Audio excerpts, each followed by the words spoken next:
Call this meeting to order. May I have a roll call, please? Trustee Anson. Here. Trustee Doro. Here. Trustee Myers. Here. Trustee Walschlager. Here. Trustee Ludtke. Here. Trustee Connor. Here. President Vanderstone. Here. If you all rise for the Pledge of Allegiance led by Trustee Ludtke. I pledge allegiance to the flag of the United States of America and to the republic for which it stands, one nation, under God, indivisible, with liberty and justice for all.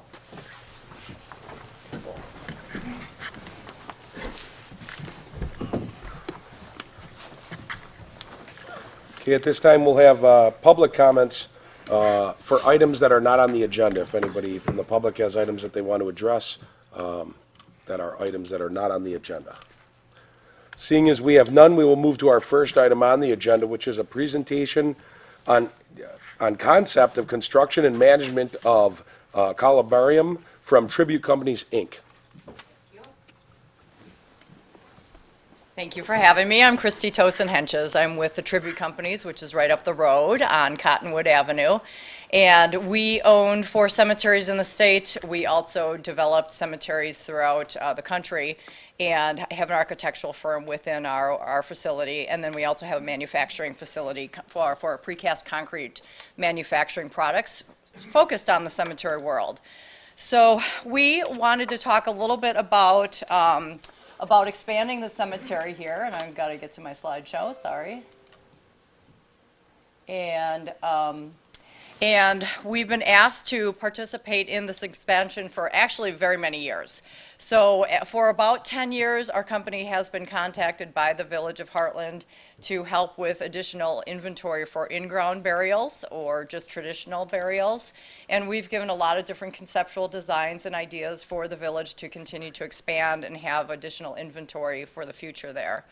Now, the shift is in cremation, and so there are a lot of more people being cremated. We're at about a 56% cremation rate, and certainly being in the cemetery world, we still embrace the fact that cremations still should be buried and have a permanent resting place as well. So it doesn't necessarily mean that in-ground burial isn't as necessary, because inventory certainly can be done for in-ground burial for both traditional and cremation burials. But one of the concepts that we've been talking to the village about is about actually going in above the ground for cremation burials as well, and having more of a focal point and a feature within the cemetery that people can come to and have something that's a little bit more comfortable, a little bit more year-round visitation friendly, and be able to expand the inventory from that perspective then as well. This is not advancing, so, oh, there we go. All right, thank you. So when we look at everything that we've done here then as well, again, going back over a dozen years then too, my father, Bill Tosin, was originally involved with some of the expansion of the inventory with Hartland, and we moved our home office into the Cottonwood building in Silver Oak just up the road more than 15 years ago. And I currently own that building and own the company as well then too. We're 4th generation long cemetery business in your backyard here. Zach Rasmussen couldn't be with us tonight, but he's our head architect and a manager of precast and construction. And I think some of you may have met with him then as well too, because he's got really great ideas and certainly can help out with this idea. See, these are some of the concepts that we have presented recently on the upper portion of the cemetery itself. A little bit difficult to see from this, but if you look at the top part of the screen, you'll see 2 different concepts for the expansion for these columbarium niches. Columbarium niches are just a fancy word for above ground cremation cubicles that basically have the name plate or a name plaque or a permanent resting place for the cremated remains to go into a little cove or a niche, as we're looking at. On the left-hand side, a little bit more symmetrical. It has gazebos. There could be some overhead. There could be some in-ground shelters that you can actually have some outdoor committal space areas. And to the right, it would be a little bit more with what we refer to as natural burial selections. And there's rocks, and there's pillars, and there's boulders, and there's lots of different concepts that you can put just right above the ground for individual or 1 or 2 burials itself. As we continue to talk to the village on some of this, some of the preferred arrangements that we're looking at out of those two is the one that was on the left. And this shows a little bit more of the details of what some of these phases would look like. On the left-hand side, when you're actually looking at, I'll look it over here, these would be some bays where we would add some of the boulders and what we call the benches, where cremated remains go right into granite benches. And then we would add some hardscaping and some actual columbarium units themselves. That would be standalone, freestanding columbarium units, which can be as tall or as wide as you would actually want them. One of the areas on this actual proposal here that's very attractive is that you can phase this concept. It doesn't all need to be done at once. You can take it in little areas and pre-sell it, which is what I'll be talking about. And then once you actually pre-sell it, then you can continue to expand onto the entire area then too, adding and changing as you go along then too. So these are just some options and some pictures of the ones that we have been involved with recently. Up in the upper left-hand corner, this is in Michigan, and those are all cremation pillars and cremation boulders and cremation benches that are put into, again, a focal point, and that whole area can continue to be expanded.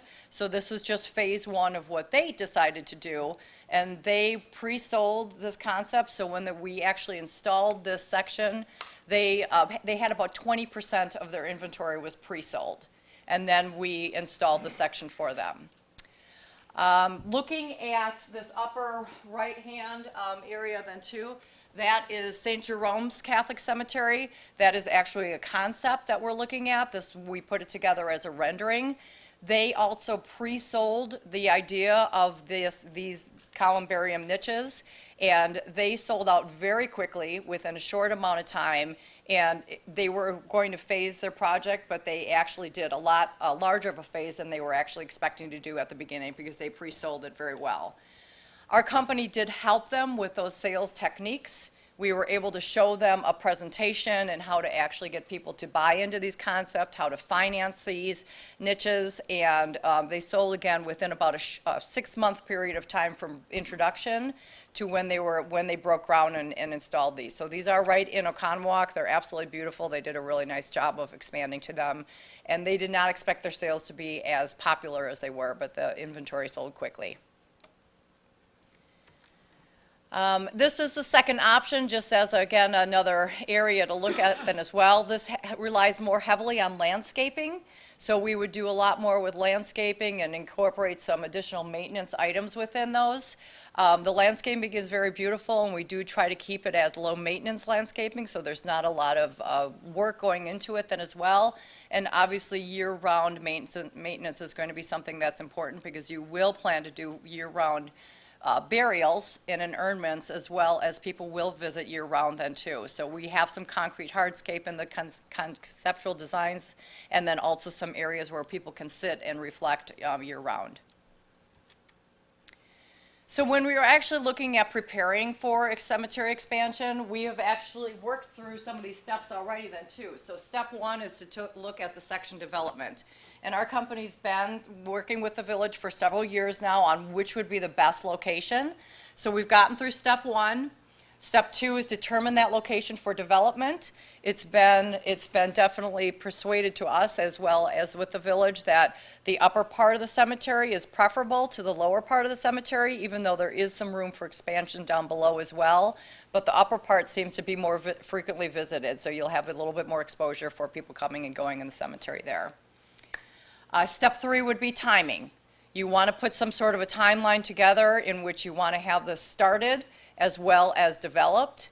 And you can do it over time per the Wisconsin state statutes. You have a certain time frame in order to, when you break ground, in terms of completion as well. So you have several years that you can spend on doing that. But obviously, once you break ground, people do start to get anxious. They like to see things come together then too. And then step four is the necessary revenue that you're going to need to expand the cemetery as well. And that's really what I wanted to talk about here today, because the revenue part of this is really where the question comes into play on how to finance this, how to actually pay for this expansion, and if you'll actually get your return on the investment that you put into the cemetery too.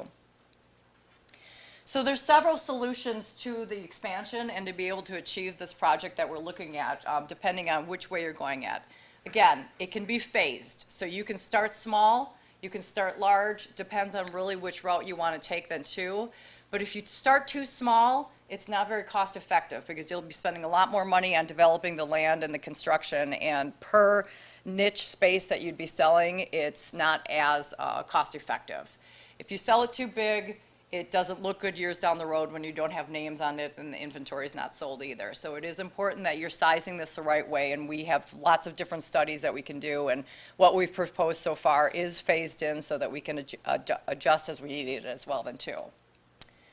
So the first way to actually pay for this project is that the Village of Hartland would just use it as a regular building project. Standard construction terms, we put together a price for what it would be. We can help you out with the construction itself then as well. You just pay for it out of the funds that you have coming in. Second option would be that the Village of Hartland takes out a loan for this project, and there are specialty banks that will actually help with this type of purpose, specifically to finance for municipalities and municipalities that are in the cemetery world then as well. And so we've done a little bit of research on all of that. There are companies lined up that we can talk to, but it would have to be directly with the Village of Hartland. And then the third option would be that our company assists you with pre-sales and of this entire development as well. And generally how that would work then too is that we'd have a contract, we'd have a management agreement for all of it then too, and that we would pre-sell before we'd break ground, before we'd put a shovel into the ground at all, to first of all get the inventory, to get the cash flow coming in then as well, and then project ourselves out to a certain percentage before anything would take place where you'd have any sort of financial commitment. So as we look at what this really comes together then, again, Tribute, our company, who we do this all the time, this is our specialty, we would help you pre-sell the inventory. We're selling off of concepts, we're selling off of marketing materials, we're selling off of designs and the actual future expansion looks. A commission would be paid to us for each sale, but yet you earn the revenue off of that sale itself. We would secure a trust fund with a trust fund company so that that money goes into a very secure trust and it sits in there and nobody's allowed to touch it. And then we would raise the fund to either a target date, if you say 2 or 3 years we want to sell this, or we would actually raise it to a certain monetary level or percentage of the project it's built. So for example, if you'd be looking at a $100,000 project, and we would typically suggest that we sell 40% before we start construction, then we would take that timeline that we would be doing that in order to get to that 40% before anything is committed. Once the construction begins then, all of that money that's into the trust is released for the purposes of the construction fees that go along with it. Now, the question probably is going to be coming up, what if it does not hit our objectives?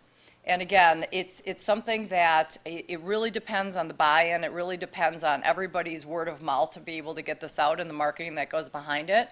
I just look at St. Jerome Cemetery, and that was very well done, and it was exciting. People really looked forward to seeing this come together. Believe it or not, cemeteries can be exciting. I think they're exciting. So, so they really looked forward to coming it together then too, and it was really everybody wanted in when we went in and did a presentation because they knew the inventory was going to be turned around pretty quickly then too. So they turned that project around fast.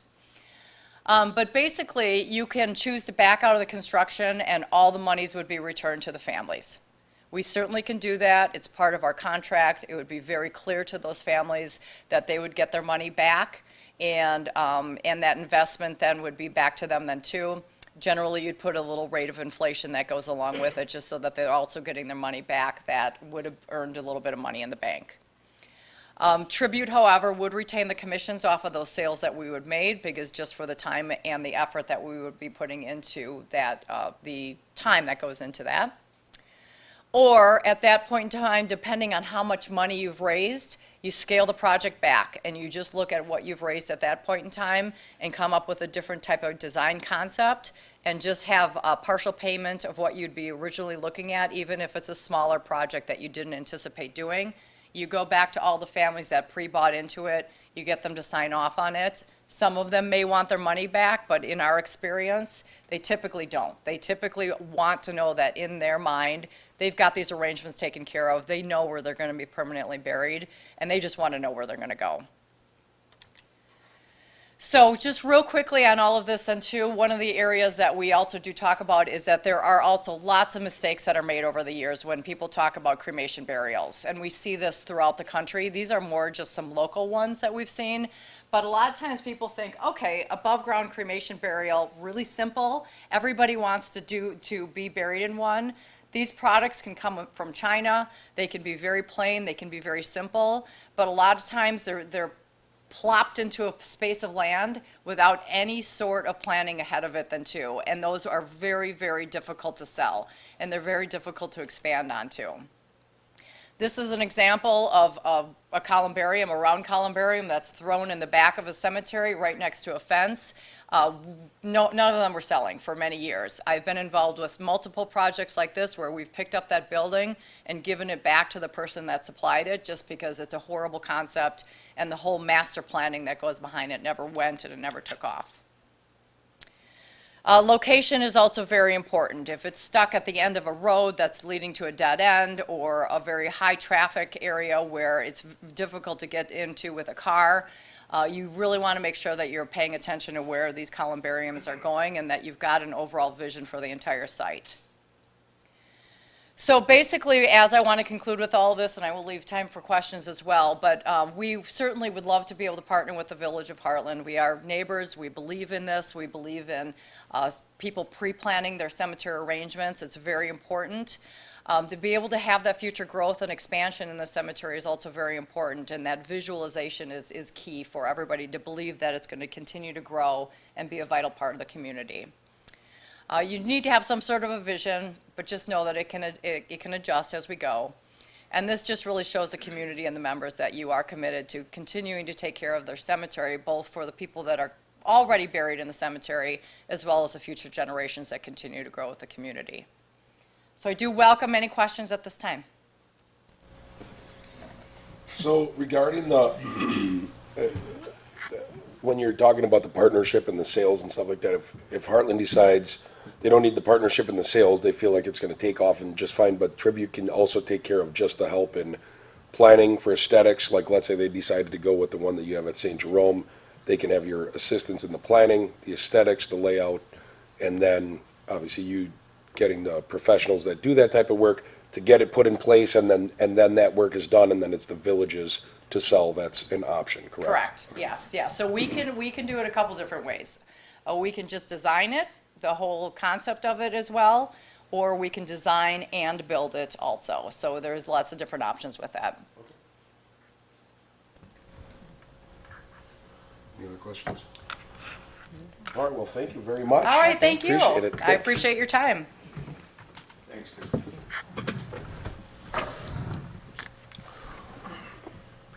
All right, our next item, we have a consideration of a motion to approve village board minutes of the October 14th, 2019 meeting.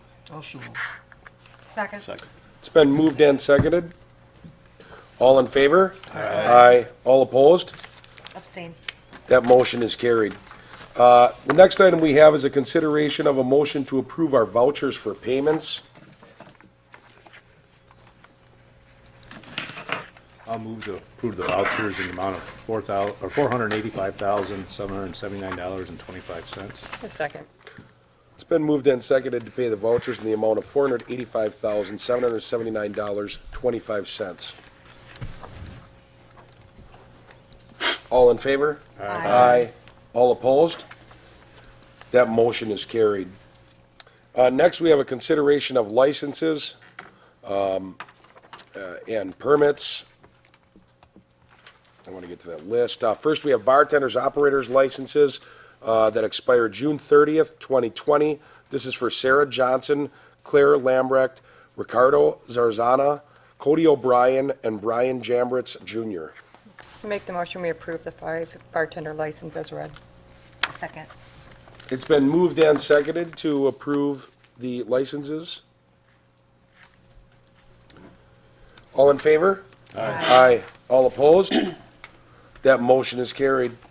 Our next item is a public hearing on the proposed 2020 village budget, including the general fund, water, and sewer utility funds, debt service, and all other revenue and expenditure funds, with consideration of adopting of the budget at the November 11th, 2019 Village Board meeting.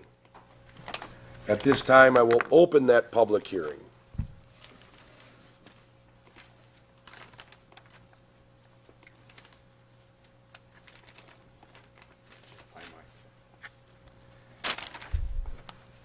All right, Just before, do you guys want him to go to the podium, or are you going to allow him? It's up to you guys on whatever the standard rules Doesn't matter. are. Okay. Yeah, I'm okay. He's speaking from this, so yeah, it's Right. not his own business, it's Right. fine. Yep, that's what I thought too. Okay, so this is still part of the public hearing. Go ahead. okay. I spent some time at DPW last week, looking at some of the things that they had. And, I was concerned about a few things, and, after speaking with a lot of the staff there, there are a few things that I think we might be able to consider taking out of the budget. One was the dump truck, for $225,000. Obviously, I wasn't here last year, and it brought to my attention that we've already approved a dump truck, or snowplow dump truck, 6-yard, that will be delivered sometime in November.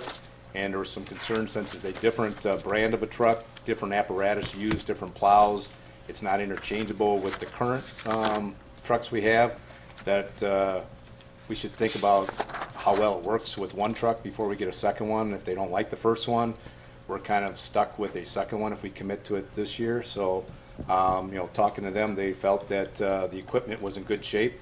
In time, we will need one, but since we are trying a new one out this coming fall, coming up here in the next month or two, that we should kind of see how it works and if they like it before we move forward and start approving a second one of the same type. And another thing was, there was a skid loader, and they felt that, it still has some longevity left, so my proposal is to maybe think about holding off on the skid loader as well for another year. That skid loader is $72,000, so that'd be a total of about $297,000 that we could save from the corporate reserve for other things that might be necessary. So I'd just like to propose a consideration to rethink some of those purchases. I was gonna let right, Mike yeah, and Dave I'd from like to hear DPW. them. Yeah, I will. I want to make sure he's done. With Yeah, it being a public hearing, I don't want to cut anybody off, so I wanted to make sure that he was done. Are you done, Rick? Yes. Okay. I'm Dave with the Village of Hartland DPW. I do want to address, we'll start with the Bobcat. Can you explain more, just for public, what's the Bobcat? The Bobcat is the skidster that we're Okay. replacing. That is a 2007. That's on a 10-year replacement list. And as I also did explain, we did do some welding on the front end attachments. And I thought that should be replaced because it's a safety concern. If that does break away, you could lose your bucket or any attachment that's on it. That was a concern for me. And we did discuss the dump trucks. That's a 16-year replacement on them dump trucks. There's a 2001 and a 2003 that are already there. Actually, the 2003 is worse. I believe some of you board members crawled underneath there, and they are rusted out. But to your point, you are correct. The dump trucks that are new, they're brand new. We haven't seen any of these attachments work. So it will be a learning process. So that ultimately will be a decision that the board has to make. Because there is some concerns of rust, and they are rotted out underneath. Well, with it being a public hearing, I want to allow you to speak, so, go ahead. The floor is yours. No, that's what I had.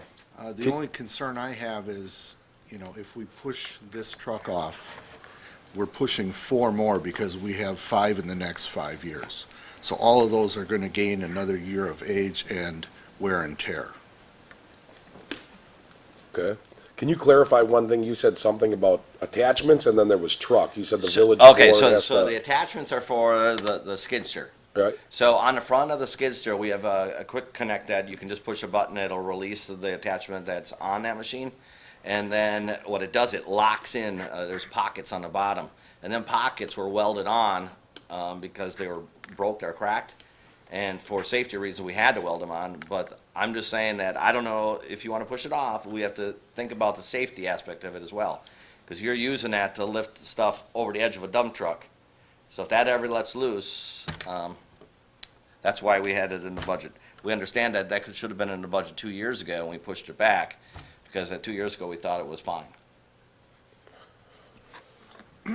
Okay.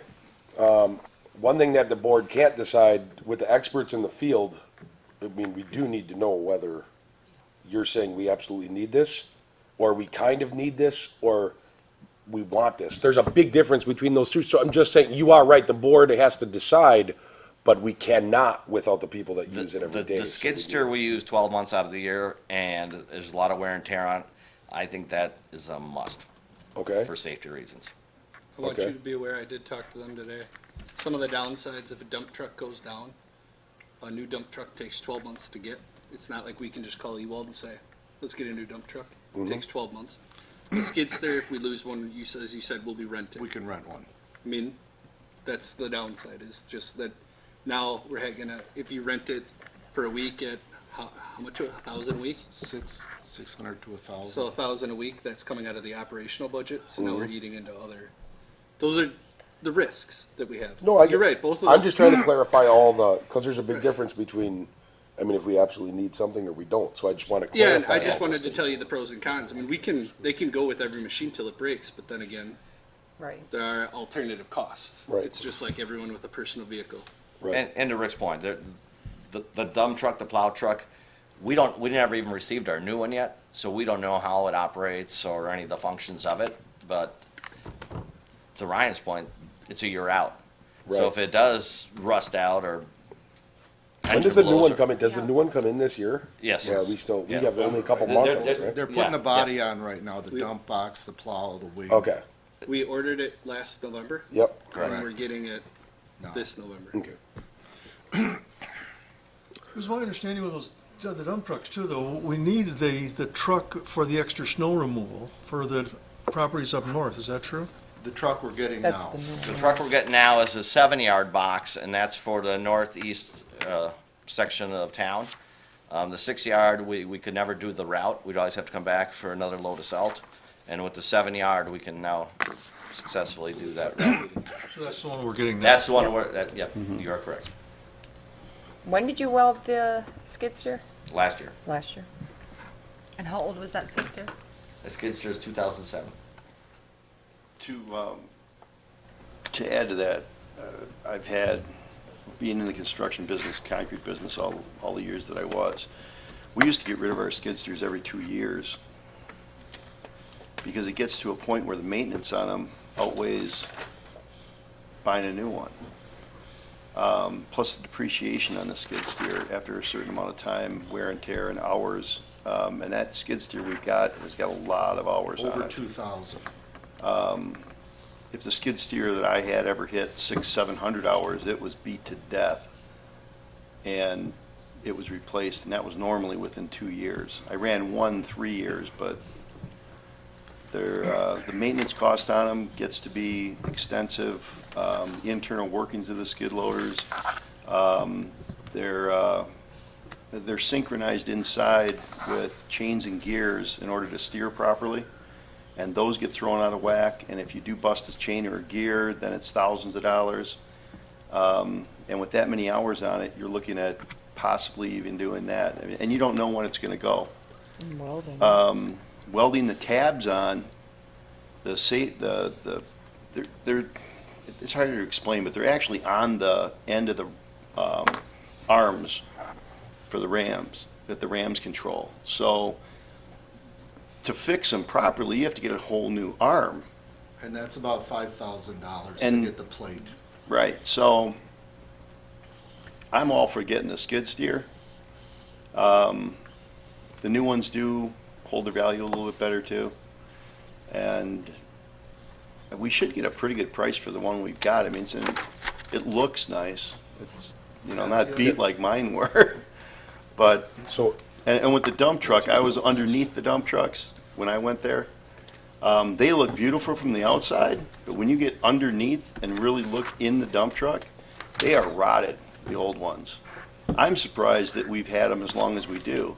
Because if you go to other municipalities that don't take good care of their dump trucks and paint them and wash them and really take care of them, within 3-4 years, they're rotted and ready to go.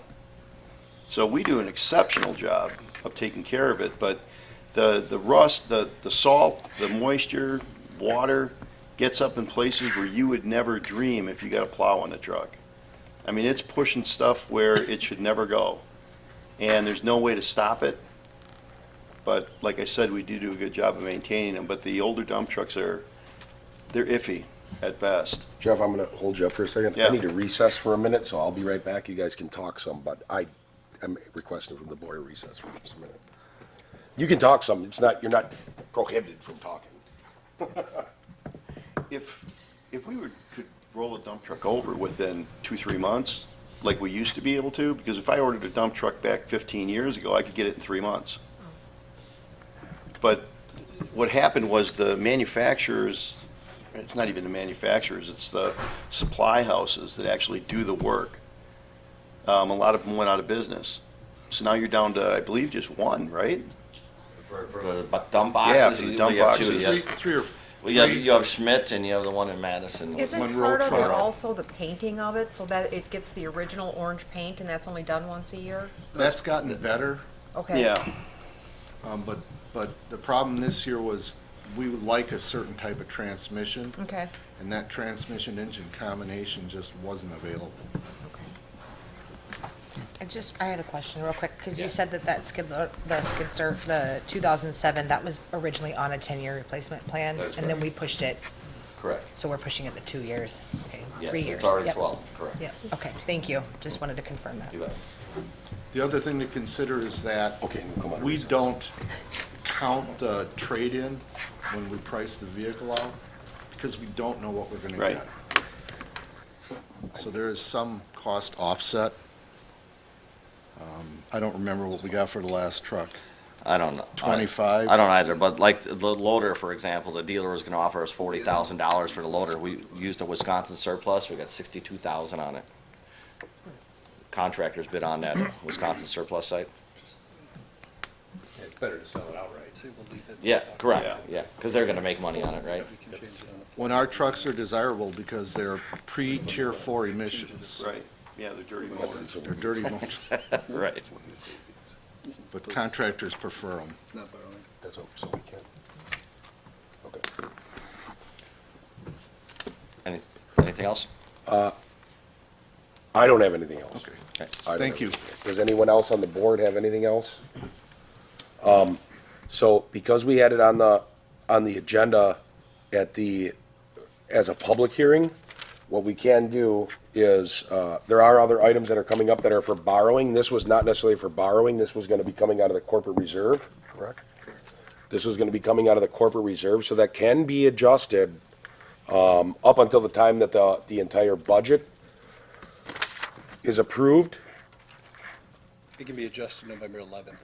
So, and I was just looking to, okay, so November 11th, that can be, people can think about it, talk about it. Hopefully that's good for everybody. What, Feel free to come down if anybody wants to see our equipment. okay, or call or email, anything. Okay, or buy a new computer with a new email. I'm kidding. Use Marty's. So that public hearing at this time, unless there's anybody else from the public that would like to speak, I'm going to close that public hearing. The next item on the agenda is a first reading of a bill for an ordinance 1028-2019-01, an ordinance to amend Chapter 18 of the Village of Hartland Municipal Code pertaining to the state uniform building codes adopted. I will provide the comment. This also went through the Planning Commission.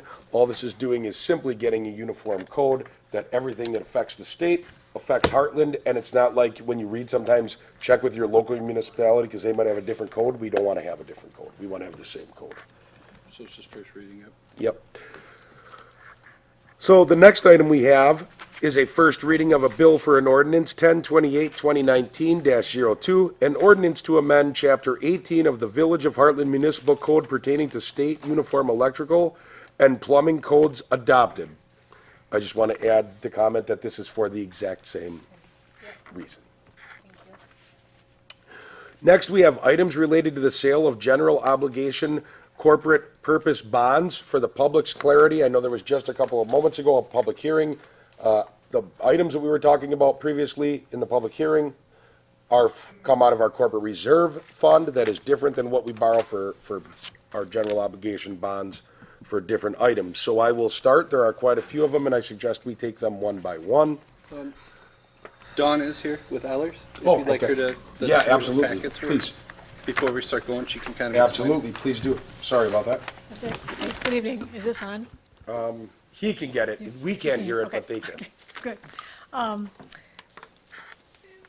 Thank you for allowing me to be here this evening. You have several items related to your capital financing plan for 2020 and 2021. So the village board has considered the capital needs. We've incorporated 2 years into one borrowing, so you're borrowing for your 20 and 21 capital projects. And I've got a pre-sale report, which I'll summarize here in a moment, but I wanted to explain why you have so many resolutions to start with. Because you're issuing municipal bonds, Wisconsin statute identifies bonds, and that's anything being borrowed and amortized or paid off over a period of 10 years or more. They're called corporate purpose bonds, and they are bonds can be issued for specific purposes without going through a referendum. So all of these items we've listed are allowable purposes under the statute, but they have to be approved by each one of the purposes. So you're financing street projects. The sewerage projects are both your sewer and your storm sewer projects. They're combined for resolution purposes in one. You have water projects, park and public grounds projects, parking lot projects, there's some library projects, and fire equipment projects. So each of those purposes are added together then for a total authorization to proceed with the sale of $5,270,000 of general obligation corporate purpose bonds. So that's why there's so many different purposes. Now, I'll touch base on the pre-sale report, but please ask me any questions if I don't cover a question you may have or something related to that. The first couple pages are narrative. We talk about the amount of the debt issue, the statutory authority that allows you to issue bonds, the fact that we're financing 2020 and 2021 capital. We talk about your outstanding debt, a little bit about the structure of the issue, the fact that you have a rating with Moody's Investor Service and you'll be seeking a rating on these bonds. Much like a credit opinion, it's your credit risk for issuing debt. So the higher your rating, the lower your interest cost. You hold a AA2 rating, which is very good in terms of a credit quality. A few other things, we will do this on a competitive sales basis, which has been your standard practice. We're here this evening to authorize it. We'll prepare a prospectus or an official statement. We'll hold a rating call, and we'll be back at your meeting on November 25th with the results of the competitive bond sale. You'll close on December 12th and have your money to pay for any project costs that you have coming up.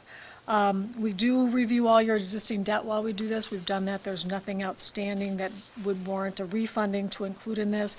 There's some continuing obligations that you do have when you issue debt.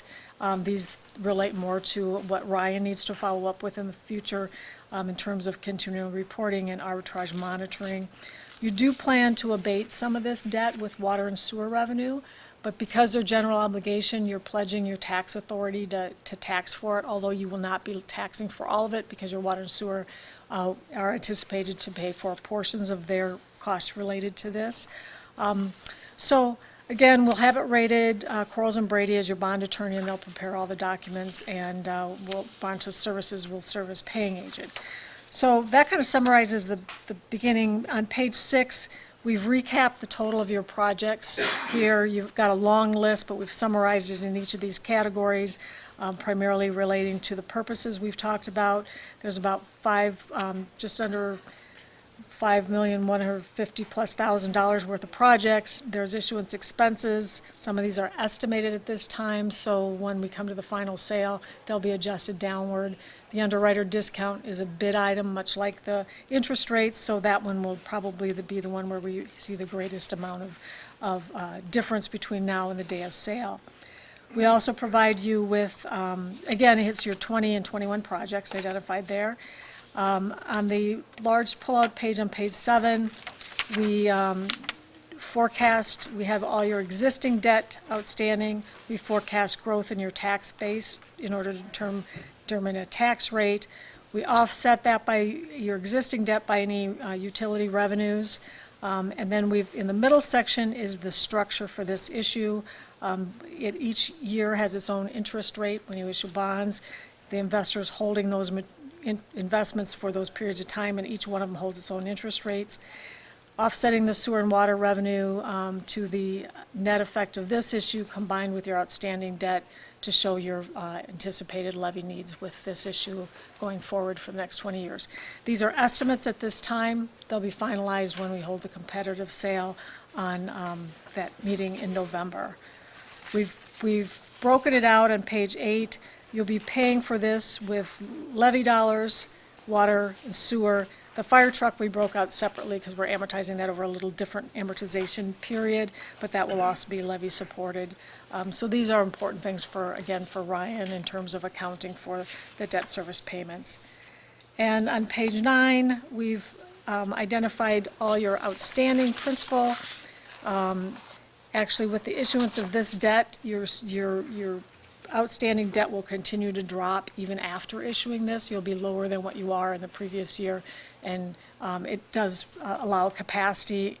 You typically borrow on an every other year basis, so probably 2 more years from now, you've got the capacity to incorporate and add additional debt and still be below your existing authority to do so. And lastly, on page 10, this is a snapshot of the last 12 months on interest rates in the municipal bond market. This is for a 20-year maturity, or the last maturity on an issue. You can see the top left corner where we were a year ago at the high, where we are now in the far right corner. So you can see we've had a significant drop in interest rates over the last 12 months. So timing-wise, you're coming into the market at a decent time in the last, for this 12-month period.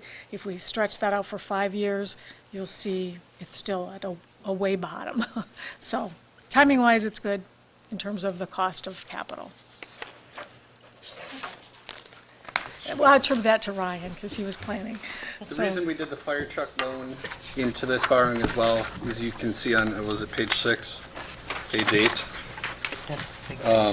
It's paid off over 10 years. The bank loans that we were looking at were also 10 years, and they were at about 2.1 to 3%. So if you look at the interest rates for 2020 through 2030, they're 1.8, 1.81, 1.82, 1.85, 1.9. So it'll actually save a little bit of money cost-wise to go this route.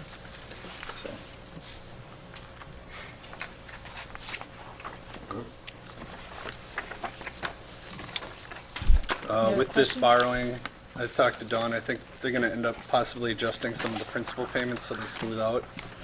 But the mill rate last year was $4.8875. I'm anticipating will be anywhere between 4.54 and 4.65, depending on what the final principal payments become. Can you say that again? The old rate was 4.8875. The new rate should be in the area of 4.5477 to 4.65. And remember the reason for that difference is our revaluation. I just wanted to hear you say it again because it was the word. Thank you very much. Anybody have any questions? Thank you. So the steps, real quick, the steps from here, if they approve these resolutions. So this is the first step in the process. So approving the resolution is the initial authorization. what we'll do from here is we've already solicited information from Ryan to put together this official statement. It's called a preliminary official statement. It's much like an investor's prospectus, so if you're investing in a stock or a company or, this is municipal bonds, and so it is the same type of investment perspective. It talks a lot about the village, talks about, your historical, financial operations, your highest taxpayers, your utility, it has some information on your utilities. So there's quite a bit of detail. You'll be provided a copy of that report. That is put together. We'll schedule a rating call with Moody's Investor Service, and I need to coordinate that with Ryan yet. We've got a rating analyst assigned, ready to hold that call. We'll conduct that call. They'll assign a rating, and that'll be done prior to it going to the market. We publish it in the Municipal Bond Buyer, which is a national publication, so they know that it's coming. We mail it out to all regional and local banks and underwriters to give them the opportunity to bid. So then we'll have the rating in place before the actual sale. The day of the sale, we'll solicit the bids. The official statement will say they're due at a particular time. We'll get the bids. We'll compare them for the lowest cost of financing. We do that on what's called a true interest rate, which is the underwriter discount and the interest cost. We'll be back then that day with the results of that sale. Your bond attorneys will prepare a resolution. You'll be asked to consider and approve that resolution to accept that low bid. And once that's done, then, a few weeks later, then you'll have the money in the bank. They'll have a closing, much like you would on a bank loan. December 12th is the day, right? For the closing, yes. For the resolution? Yeah, the resolution is, I'm sorry, November 25th will be the resolution. Okay.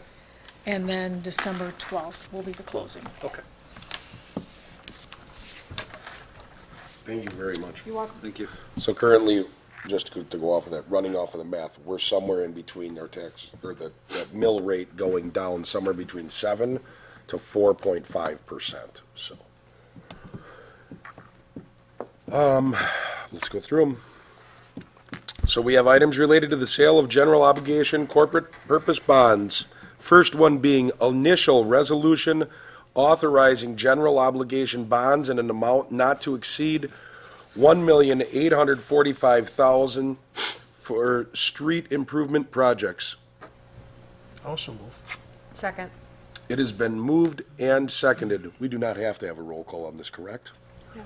It has been moved and seconded for $1,845,000. All in favor? Aye. All opposed?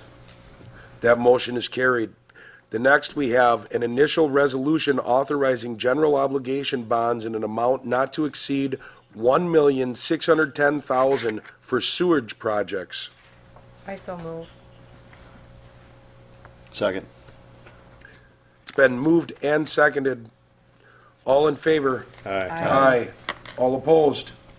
That motion is carried.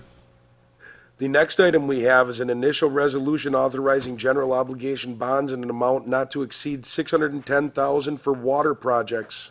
Also move. Second. It's been moved and seconded.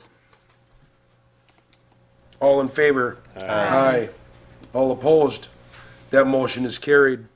The next item we have is initial resolution authorizing general obligation bonds in an amount not to exceed $165,000 for parks and public grounds projects. So moved. Second. It's been moved and seconded. All in favor? Aye. All opposed? That motion is carried. The next item we have an initial resolution authorizing general obligation bonds in an amount not to exceed $260,000 for parking lot projects. So moved. Second. It's been moved and seconded. All in favor? Aye. All opposed? That motion is carried. The next item we have is initial resolution authorizing general obligation bonds in an amount not to exceed $65,000 for library projects. I so move. Second. It's been moved and seconded to approve the $65,000 or the amount not to exceed $65,000 for library projects. All in favor? Aye. All opposed? That motion is carried. The next item we have is an initial resolution authorizing general obligation bonds in an amount not to exceed $715,000 for fire department equipment. I so move. Second. It's been moved and seconded. All in favor? Aye. All opposed? That motion is carried. The next item, we have a resolution providing for the sale of $5,270,000 in general obligation corporate purpose bonds. So moved. Second. It has been moved and seconded to provide for the sale of $5,270,000 general obligation corporate purpose bonds. Discussion. All in favor? Aye. Aye. All opposed? That motion is carried. Real quick. Thanks, Don. And effectively, with that, we've approved tab 27, everything we're borrowing, just so we don't come to the There budget. will be, to add on to that, and Ryan, if you want to elaborate on it, you can, there will be a meeting that sometimes is a little crazy because it's all at the last minute and it's all coming in. But when someone purchases those bonds, all of a sudden it comes off because then we're finalizing the actual approval of those bonds, and we'll have like 47 packets here of each one of those different things, but so there is that, but this approves the sale of it, so. All right, the next item we have on our agenda is discussion and consideration of the design for the CP Holiday Train and Hartland Lights banners for the Business Improvement District. With us being closer and closer to that deadline, it doesn't mean someone can't change something, but hopefully, there's not a lot of changes that are requested. I don't know, has the banner been purchased already? What is the size? It's the Is it standard Every, size. yeah, everything Okay. is, and that's the whole thing. Our banner policy says that anybody has to come Right. forward with their design, so that's, Yep, they're bringing it. I told her to hold off because they're ultimately going to order it probably later this week. I know we have a 3-week maximum, but since there will be no other banners, we'll Right. probably put it up first week in November and keep it. It costs extra to make the holly leaves green? I don't know. I think it looks great. I do too. I'm just asking. I appreciate them getting it together so quickly. Yeah. I think it looks really nice. Yeah. Easy to read. I believe this went through the bid, yeah. or they've talked about it. I think the more color you have on it, it's gonna be difficult to read, and that's a lot of stuff on there, and We were debating Yeah. putting stuff on there I think it about looks fine. Donating. Simple, it's Yeah. simple, Oh, no, you don't easy. want too All much you on care there. need is the dates. We're just Yep. informing the public. I like it. And the dates will be changeable, so they can change them I like that. next year. I have one question. When you've got the holiday train arrive December 3rd, but on the other one, you've got Friday, December 6th, is there a reason we don't have what December 3rd is instead? What is that, a Tuesday? I think the thought is because the holiday light, Heartland Lights is always a Friday, and the holiday train, if they put arrives Tuesday, That's Oh, when the for trains changing. go. They're gonna be out. using this year Okay, that over makes year. sense, gotcha, Right, gotcha, right, okay. That makes sense. Do we need a motion to approve? I'll make a motion to approve the Yeah. Second. banner. It's been moved and seconded to approve the banner, design for the Holiday Train Heartland Lights banner that will go over Capitol Drive on our new banner hanging area. Any discussion? All in favor? Aye. Aye. All opposed? Motion's carried unanimously. Items referred to us on the village board from the 21st of October Plan Commission meeting. First was consideration of actions related to proposed plan unit development for Sendik's Food Market at 600 Hartbrook Drive. Obviously, we've seen this one moving around a lot at Plan Commission, and it's come up to the board. But the first thing that I'll have to do is open the public hearing to receive comment on the proposed plan unit development. So if anybody's here to speak in the public hearing that just opened for the Sendik's expansion, please feel free to walk towards the podium at this time. we do have a Sendik's representative, somebody who's helping with it. Do you want to say anything with this, or? That's up to you. So, short and sweet. My name is Ryan Thomas from Madison Maher Architects. I've been working with Sendik's on this project as well as the municipality So just to keep it brief, we met with the village attorney and the civil engineer for the village, and had a meeting on site to discuss how to sequence the landscaping, and we finalized some notes on that for the PUD. And we also proposed, after some comments at Plan Commission and Village Board about truck turning traffic around the back of the building, we had our civil engineer look at another driveway just to the west of the addition. And we showed that on our plan to the village engineer, and he approved it for design and location. So it allows maximum flexibility long-term for any larger truck to enter and exit the back of the area, with the addition taking up where the truck would have normally been moving through there. So I know that was brought up a couple times, and we just wanted to tie it off with a design. We had to make some adjustments to our final transformer location, but we've sequenced all that stuff. So that's where we're at. We're excited to answer any questions and to move forward with that. Thank you. Any other members of the public that would like to speak in the public hearing that is currently open? We'll close shortly if there's no takers. Seeing as no one else needs to speak in the public hearing at this time, I will close the public hearing and open to this board a consideration of a motion to approve the plan unit development for Sendix to expand its business here in Hartland. I will make a motion to approve the planned unit development for Sendix here in Hartland. Second. It has been moved and seconded to approve the planned unit development for Sendix. Discussion? All in favor? Aye. All opposed? That motion is carried. The next item we have on the agenda is discussion and consideration of an extraterritorial certified survey map in the town of Merton. I do want to just add for everyone here, this is one of those deals where it's extraterritorial, meaning simply by law, because it falls within 1.5 miles of the border of the village of Hartland, we get to take a stab at it in case there was something we didn't like about it that would affect our municipality. I also want to add that in looking at it at Plan Commission, not that that necessarily changes anything for the board, but so that you guys know, there was absolutely nothing that we saw that even in any way, shape, or form, not only didn't it hinder, but even affected Hartland. This is simply that we can go, I see Trustee Ludtke has the map, I mean, it's quite a distance from our border. We're just afforded this right. I just want to make sure you guys know that, because this is, we haven't seen any issues yet of anything that's even going to affect us.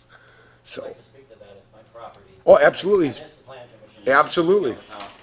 I'm Dave Van Slet from the town of Merton, and my property is both within the shoreland zone and also, thanks to Four Winds, now within the extraterritorial zone. And what has, the plan is we're replacing a roof, a flat roof that's been leaking for years, working with Brillo Home Improvement out of Milwaukee.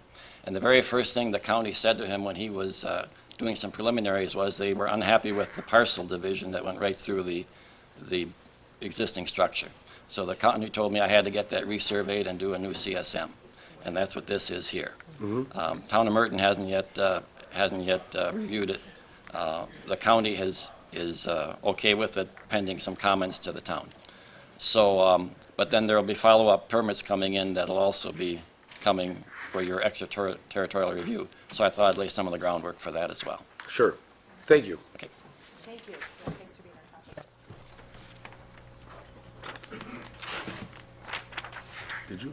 being Did you make a motion? No. I was. Oh, I literally just forgot. about to, though. No, That's but I like you read my forgot, so I'm mind. very sorry to the I would like board to for make a that. I could motion not to- remember if someone made a motion or. I would like to make a motion to approve the extraterritorial surveying map in the town of Merton. Second. It's been moved and seconded to approve the extraterritorial certified survey map in the town of Merton. That was in the village board packet. Discussion? All in favor? Aye. All opposed? That motion is carried. Thank you, sir. Thank you for coming in and sitting through the board meeting.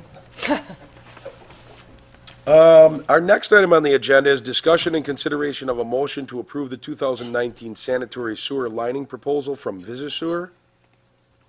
Oh, no, Number number 12, 12. go to 12. Just right over the comp plan? I Oh, mean, I'm just sorry. Right over the I comp plan. apologize. I'm very sorry. I am.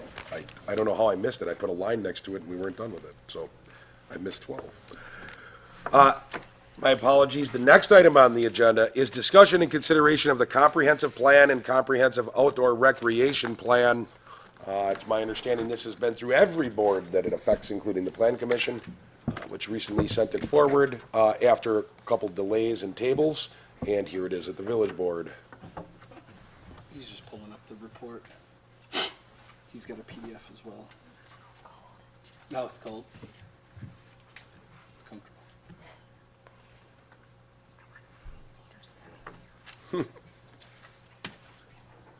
This has gone back and forth a couple times at Plan Commission for a couple of reviews. And we got everything where they're satisfied. Can I add, before he starts, is it okay if I say something?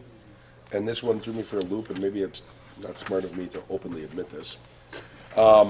We have some developments that are going on in Hartland, and for whatever reason, I just don't want anybody else to make the same mistake, because it was really dumb on my part.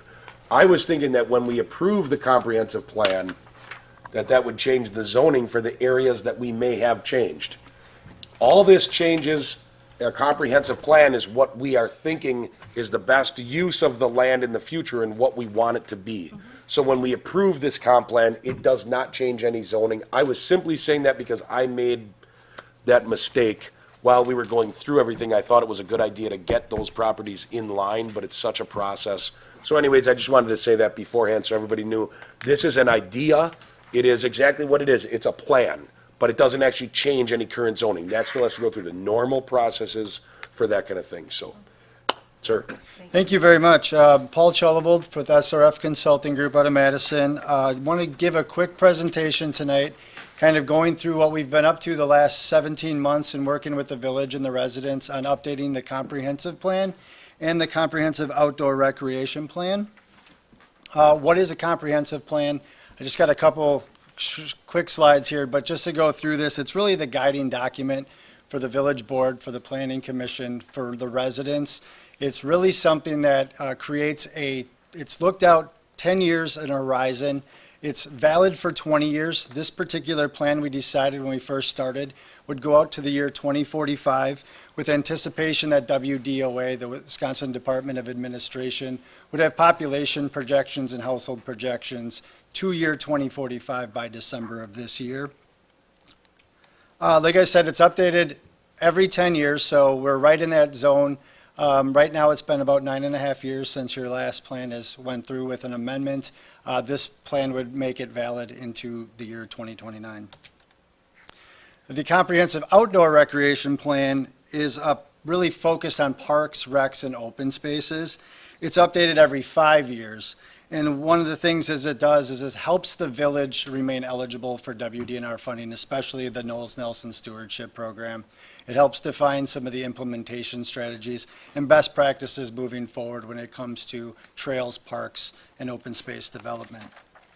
So what it is that we're planning for, obviously this age cohort chart to the right, we're going to expand. The village is planned to grow by 1,700 residents. WDOA has in their projections to year 2040. Some of the differences is the population is aging and they're living longer and they're healthier. And so trying to put together the best possible resources we can put in place, start to plan and budget for as that population continues to grow and people move in and move out of Hartland. And shifting priorities of residents. Like I said before, the way that we get around the village might be different 15, 20 years from now than it is today. And putting those things in place for the future are very key. The comprehensive plan by state statute requires us to look at 9 chapter element areas, those being issues and opportunities, housing, transportation, community facilities, ag and natural resources, economic development, intergovernmental cooperation, land use, and then an implementation plan. So this is a full overarching look of all the different things that expand and make Hartland a place to be and a desirable place to be in the future. The court plan focuses on the existing inventory over the next 5 years, as I mentioned before, and it kind of looks at if we need something, what are the best possible things that we can plan for moving forward. Again, focusing on parks, open space areas. It's a little harder to read, but this graphic goes over our process, and it's a 17-month process. When we first started, we were thinking it would be 12 to 18 months with a plan to make sure it goes through adoption by December of this year. We went through a data collection phase that were really focused on the data driving the results of the plan. It's led by the steering committee. We had people from the Plan Commission, Jeff from the Village Board here, Park Board, we had Tina represented, and Dave DeCourcy from the Plan Commission all serve as liaisons from those staffs. We wanted to develop goals, objectives, and key topic areas as we're defining that data collection effort. As we wrote the plan, we made adjustments. We had 4 steering committee meetings when we originally planned to have 3. We took it at a little slower pace so that we could really go through and focus in on the future land use and what Hartland could look like and should look like in the future with that projected population growth. We had 6 different ways, or 6 different outlets for public engagement. We went everything from the traditional social media and messaging through Facebook and other things, websites, to things like pop-up events where we actually came and attended events here in Hartland, tried to engage with residents that were right here in their backyard when they have time, not forcing people to come to a meeting when it's inconvenient for them, understanding that people's life have a lot of different changes at times after hours as well. We went through different field visits, presentations with boards and commissions. Another thing we did is we had a survey that we had open for 60 days, and that was a broad brush survey to reach out 25 questions, again covering the 9 chapter areas. And these were very high-level questions so that we could dig a little bit deeper into the elements and the key topic areas within each of the chapters. So we asked questions: why do you live in Hartland? What can we improve? What do you like? What are the biggest challenges moving forward? From there, we took deeper dives into these things. One of the things we thought we would get, and is exactly what happened, was be an underrepresented population with years 20 and under. So we went and specifically engaged with high school residents or high school students and got 80 different surveys turned in from Hartland Arrowhead students, the junior class and senior class there. We asked a typical 5-question survey because that's about the attention span for 14 to 18-year-old kids right now. Really focused in on the recreational things that Hartland can do. What are some of the things that we have going well? What are some of the things we need more of? Oh, and back to there, we had nearly 500 residents that participated in some way, shape, or form through either one of the 2 surveys.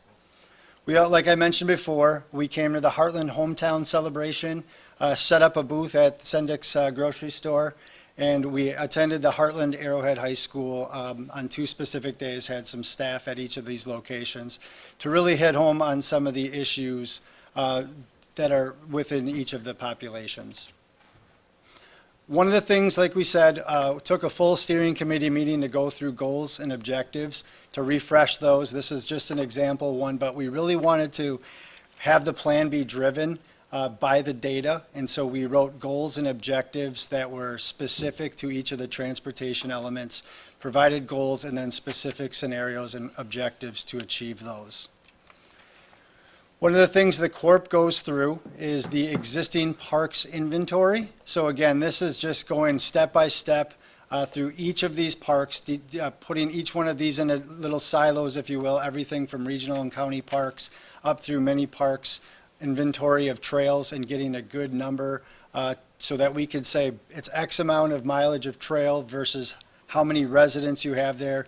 Is that sufficient or is that deficient? We went through a corpse need assessment. So what this graphic does, and I apologize, it's a little tougher to read too, but it goes through each of the facilities. So basketball courts or soccer fields. And it's got a national guideline on there, and it comes up and basically says, as of today, are we doing okay with the amount of recreational fields, the amount of playground equipment, whatever the case may be, and will we have enough with the projected population in the future? And what this says is we are only deficient in the year 2040 in one thing, and that's the outdoor swimming pool, and that barely gets there. So basically, as we sit today, we have enough of the recreational facilities for everything. Numbers need to be rounded up to the whole number to be considered deficient. So, for instance, if we're right on the cusp of that, we've outlined in the court plan with a red line saying we're getting close, but obviously if population was to spike, we'd have to adjust those a little bit sooner, but that's a 5-year lookout till we're hitting that again. Some of the things, the CORP recommendations, we had just, the Economic Corridor and Open Space Committee, the ECOS Task Force, put together a report in 2017 for park recreational planning and environmental corridors. We anticipate using that and making our plans jive with that report. An action plan, so what we did is look at opportunity projects, some things within the community that we could put out there if we had an endless supply of cash flow, of maybe some projects that we'd like to maybe make some changes on, wayfinding, some planning for the Northeast Regional Park site. And then we specifically focused in on 5-year capital improvement plans. Where should we be investing and where should we be looking at spending the resources in the next 5-year term? And then obviously we took a look at the operations and maintenance estimates.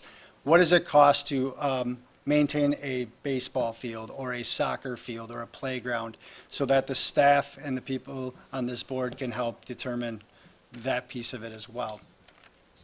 One of the biggest things about the comprehensive plan, people open it up and really want to know what land use is. And that's the biggest component of what we went through with this experience as well, was what does our future planning area look like, and what will be some of those areas that need to be focused on.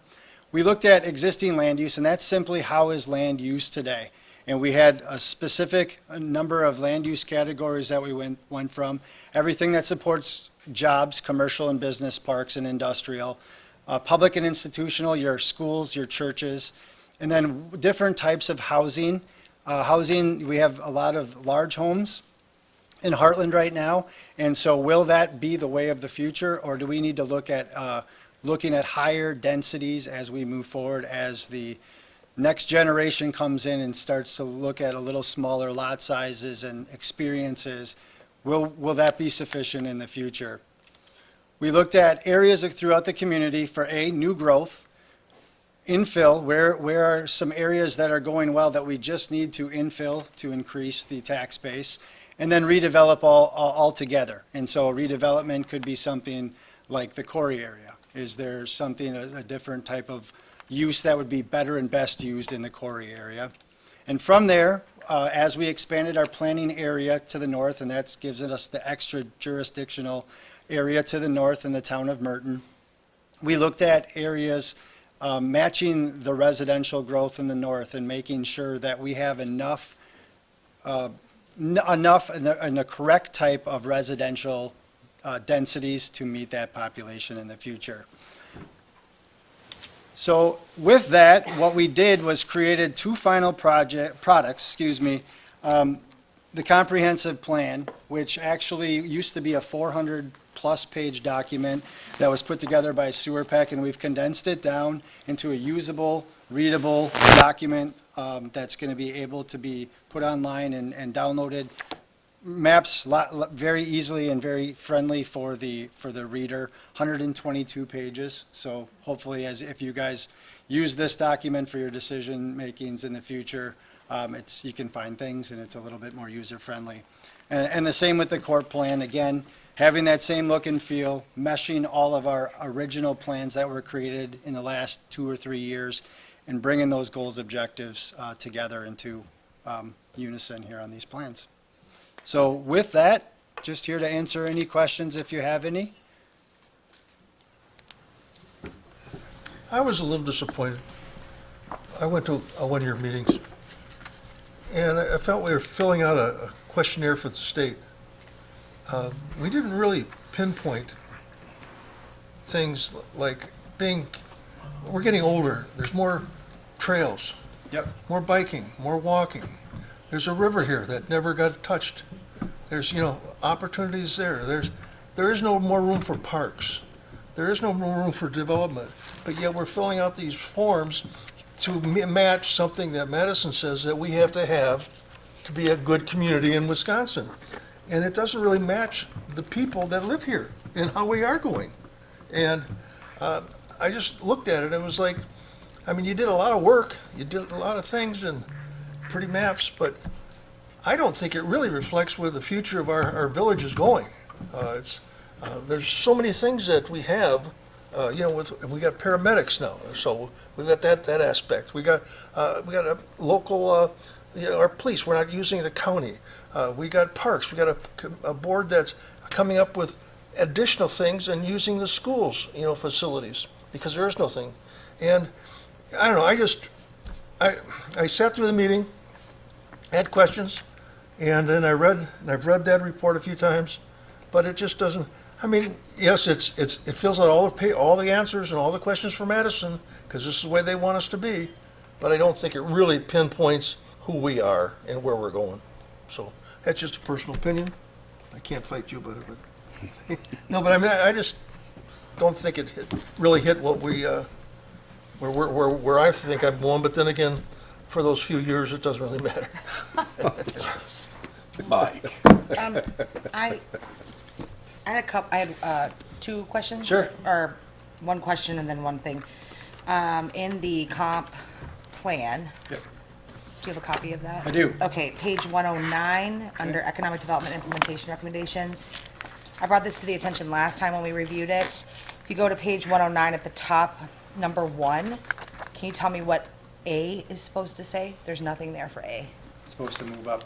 Yes, so if we can make that Thank you. correction, Yep, please? you bet. Also, on page 89, if we could just get the space between year and 2035. At the bottom, second to last paragraph, last sentence. Yep, got it. Thank you so much. Thank you.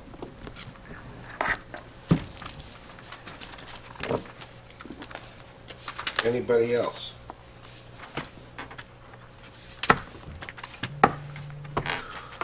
So I would entertain a motion to accept these two things. Keep in mind that at the Plan Commission level, it was pushed back by one of the members and to get some information gathered. I'm hoping we can move this forward today. Not only that, but we're borderline out of compliance because they never updated it. Don't worry, we're gonna take care of that and have it done in time from now on. But I'm hoping, I would entertain a motion to accept these two documents. I'll move to approve the comprehensive plan and comprehensive outdoor recreation plan as stated. With the corrections. It has been moved and seconded to accept the comprehensive plan and the comprehensive outdoor recreation plan with corrections. All in favor? Aye. All opposed? Aye. Do you want to speak on that? Or just Aye. your, Aye. no, I know, did you want, no, I just didn't know if you wanted to speak on it or. No, I think it's a nice book for Madison. It's another requirement that we have to do that really doesn't reflect what we want to do in a village. That's all. The motion passes, Are we still in With what? discussion? we can be. I just had one more addition. In the park one. I mean, we voted, but you can still add something. In the park one, page 21, under Bark River Park, we refer to it as the HA. It actually should be called out by their existing name, which is Hartland Athletic Advancement Association, Inc. Sorry, Jeff. That's okay. Athletic Advancement Association, You don't have to apologize. Inc. Thank you.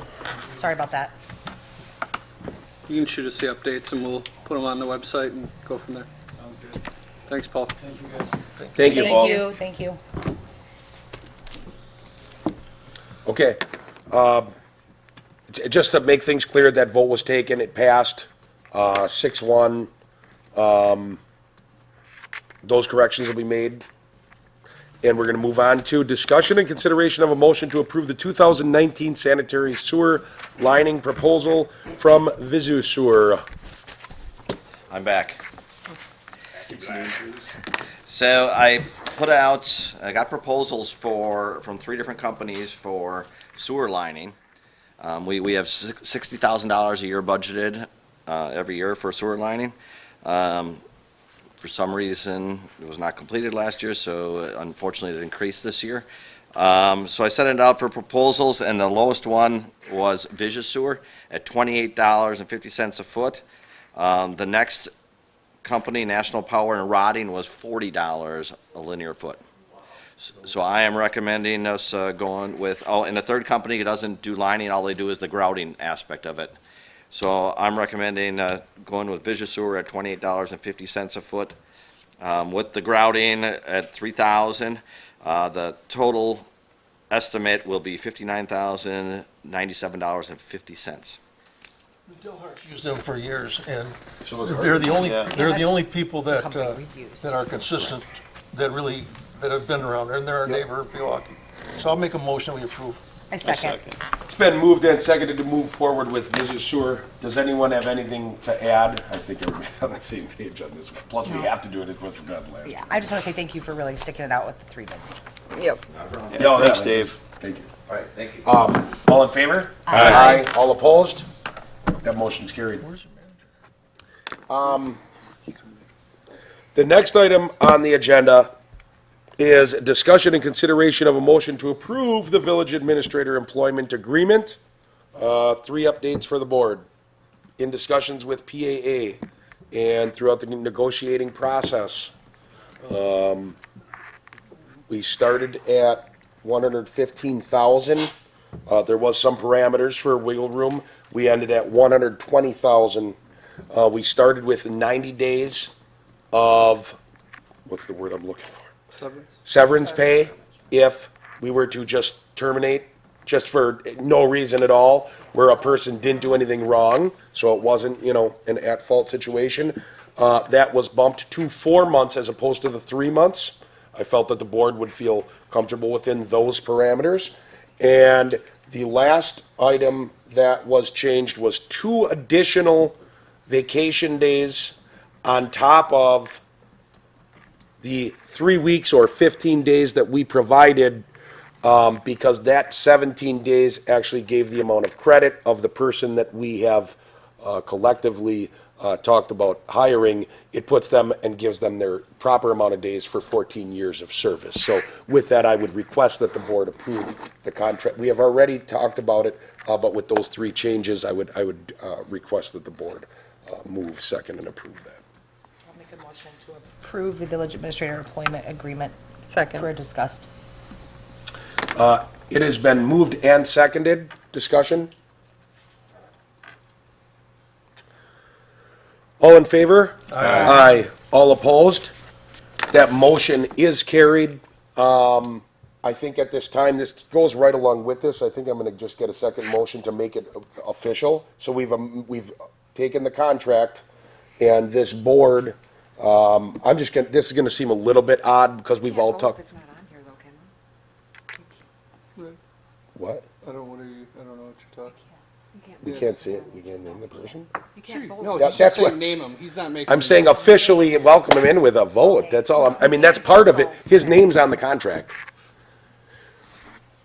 His name's on the I thought you were contract. doing something different. Never No, mind. no, no, no, no. Creating a new. Yeah, we thought you were creating. No, I'm just letting, even though the name on that contract, I was going to get a vote because I thought it was more ceremonial to have people say, I'll make a motion to accept him. But the name on that contract, and that the village staff, the village board, myself, and it appears the community, for those that were involved, by quite a margin, feel most comfortable and think we're best set by moving forward with a new village administrator by the name of Tim Rohde. He is currently the administrator in the town of Cedarburg.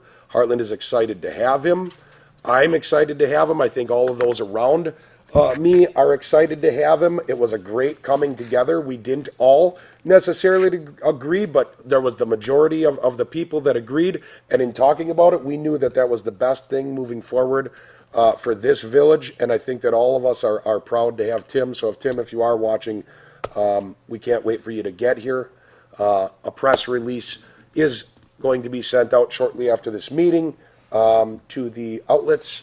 And I am excited for Tim Rhodey to come on and be part of that next chapter and moving Hartland forward. Starting when? Approximately January 6th, give or take a day. He has a 60 He's got a 60-day Right. notice. Once we get beyond this, then it'll. He'll give us notice. Well, now we can. We've gotten down here open, so. Let's hope he's getting this notice. I'm very excited for Tim Rhodey. I'm very happy for the village of Hartland, the way that it was conducted, the way this village board conducted things, the way staff conducted things, from police department, fire department, DPW, library, rec department. Everybody came together, gave their opinions, and so it wasn't just one person.